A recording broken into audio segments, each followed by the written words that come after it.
We're wanting you to understand, of all the things that you've heard us talking about here today, what would improve your life or anybody else's more than all other things put together? If I was happy? Yeah.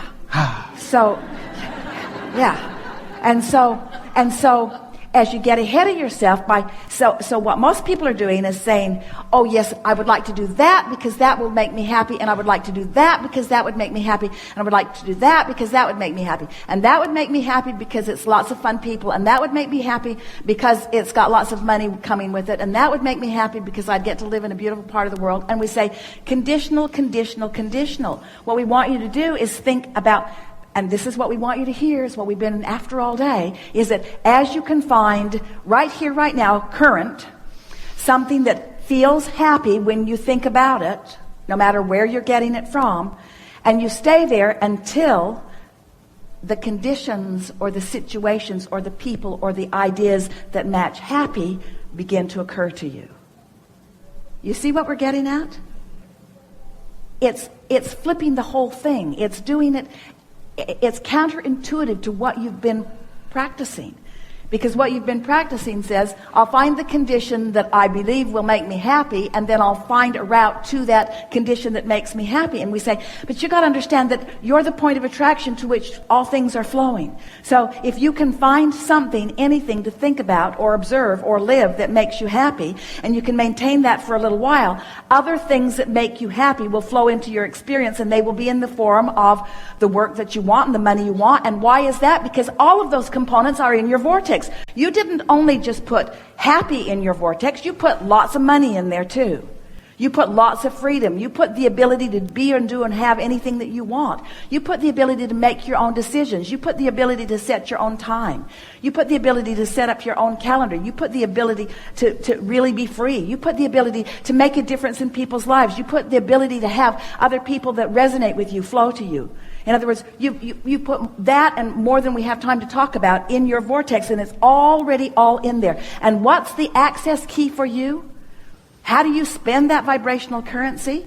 By trying to find some condition that you can make yourself believe that you can line up with, or by just finding the core of the reason that you want all of those things and practice it as much as you can until you own it, and then follow the inspiration to that desire, which is to be happy, that will, we promise you, fill in.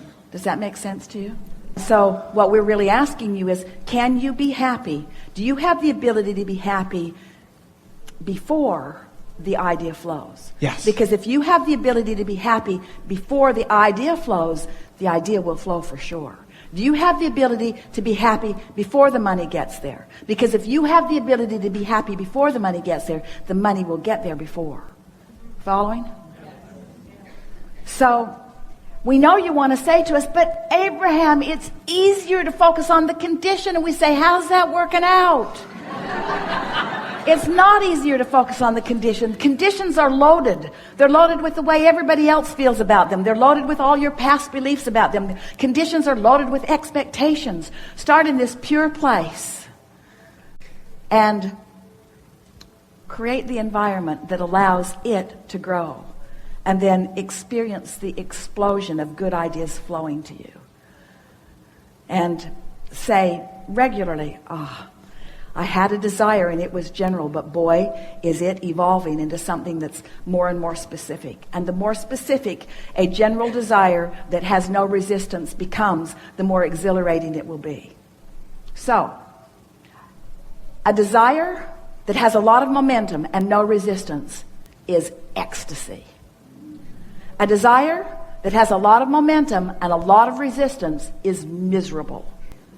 A desire that has not much momentum and no resistance is the beginning of every good thing you want.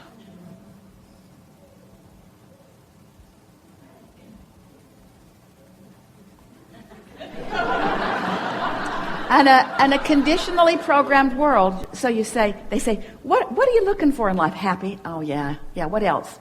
That's it. Happy. Fun. Oh yeah, happy and fun, because fun makes me happy.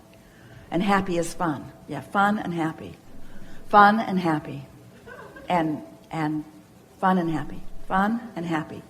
Fun and happy and clarity. Fun and happy and clarity. Because clarity makes me happy, and clarity is fun. Fun and happy and clarity and power because fun is happy and happy is fun and clarity is power and fun and happy and clarity and rich and rich and rich and healthy. In other words, once you're there in a stable way, you can add anything and everything else to the list, and it will show itself to you in full measure. But you got to start from the basics, and you got to give up the conditional approach to life that you have been practicing, because the conditional approach is introducing resistance into your experience that is unnecessary. Well, you're clearly on the trail of it. Your desire is clear, and your allowing was strong enough to get you in the chair. And so in this moment, in this current moment, the resistance is non-existent.